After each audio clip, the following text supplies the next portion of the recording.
Welcome back, everybody, to Pattrn. I'm going to give you a number here. 41 million Americans are living with disabilities. This is according to the Census Bureau. And when we look at the bigger picture, 1 billion people, or 15% of the entire planet, have some sort of disability. And with a population that large, you think that this disabled community would be part of our discussion when we're talking climate change, and yet they're not. That's according to a study out of McGill University. Professor Sébastien Jodoin joins us to talk about this. Professor, thank you for being with us this morning. So how are people that are living with disabilities, why are they more vulnerable when it comes to the impacts from climate change? Well, there's really two reasons. One is their underlying impairments can create challenges. If you have certain illnesses, you might be more sensitive to heat, for instance.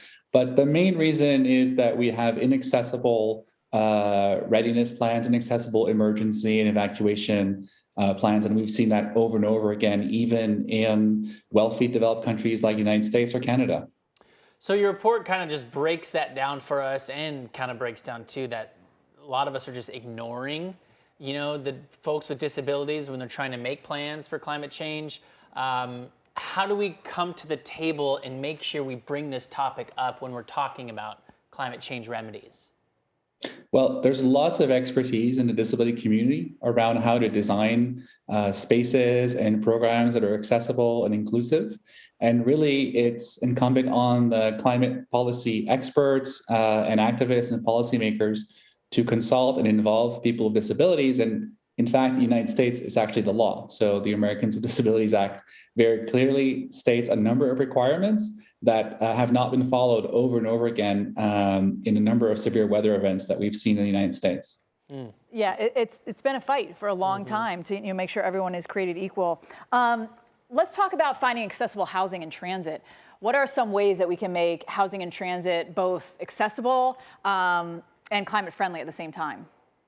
Well, as far as housing is concerned, we have all these programs, right, to retrofit buildings, make housing more energy efficient.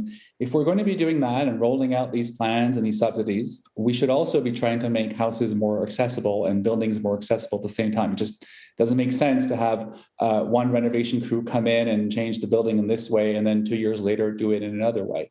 When it comes to mass transit systems, we need to make sure that these are accessible. If you look at maps of the subway system in New York, most stations are inaccessible. This doesn't make sense, not just for people with mobility impairments, but parents with strollers, people who are injured a given week, people who are transporting heavy things, right? So we can see, in fact, that the more accessible we make things, it doesn't just help and is not just helpful for people with disabilities, but it actually benefits everyone. Is there like a tiered system here when you look at something like this and you say, okay, those with mobility issues go to the top of the list, let's address that first. And then maybe it's visual impairment and hearing impairment.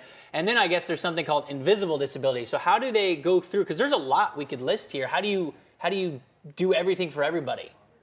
Yeah, look, it's always going to be a challenge, but this is what good design is supposed to be, right? Is meeting the needs of as many people as possible, and doing that in an iterative way. You're not going to get it right away, so it might take some time. But when it comes to buildings and transportation, I mean, the United States has decades of experience, has all the expertise. There's really no excuse, and that's why cities like New York and Los Angeles have lost lawsuits where courts have found that they had failed to make their emergency planning processes accessible because they have the resources, they have the expertise. It's just not happening.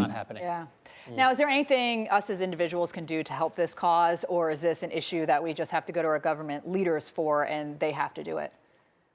Well, I think for one thing, we can see that in a number of heat waves and other severe weather events, when there are people with disabilities that are dying at disproportionate rates, if you know of someone in your family or in your community that might be isolated or that might not be able to access emergency planning or messages, then of course providing them with assistance, checking in on them would be really important.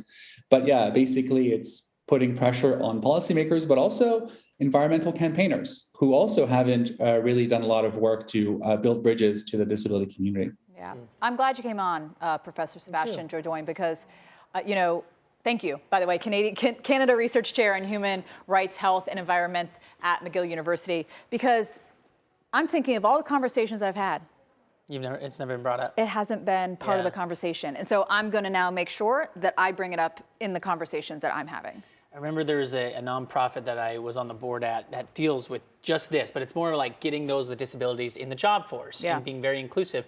And they said, what was the term they used? It was like, we are the best hidden secret, or it was something to where like, we cheer ourselves up internally, but we need everybody else to know what we're doing because there is so much of this. And I think if we bring it to conversations like we're doing right now, it just sparks the awareness. And now, maybe moving forward, we will have those conversations. That which is we good. will. I know we will. If you're around me, you're going to be having those That's true. conversations. Yeah.